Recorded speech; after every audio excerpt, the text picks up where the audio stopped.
A young couple with their whole lives in front of them. Instead, they were gunned down, leaving their families desperate for answers. 7 investigator Heather Cataldo joins us now with a look at this cold case that detectives need your help to solve. This really is so heartbreaking for the families. It's been nearly 5 years since Rosemary Chiz and Anthony Velez were last seen alive. And tonight, police are uncovering new details in this murder mystery that they're hoping will prompt someone to come forward. How dare you? That was my child. Lisa Puma will never give up fighting for her son. I'm not going to let this get forgotten because people want to go out there and just kill other people for no reason. Puma still doesn't have the answers she desperately needs. Who killed her son, Tony Velez, and his girlfriend, Rosemary Chiz, and why? He had a smile that just lit up a room. Tony was a bright, fun-loving 22-year-old from Sterling Heights. He loved soccer, and his nickname was Jabberjaws because he loved to talk.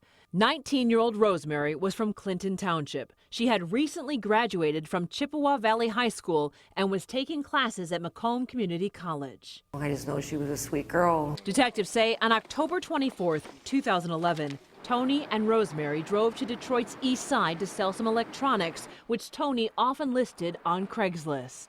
And the last time his friends talked to him was about 10:30, and he was at Mac and Alter. And he was fine, he was on the phone.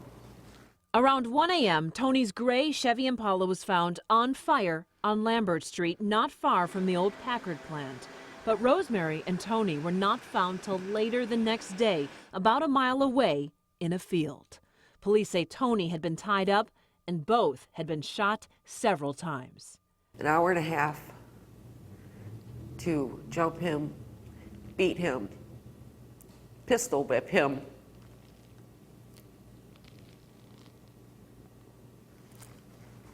tie him up, and put him in his trunk, to take him to a field, to shoot him.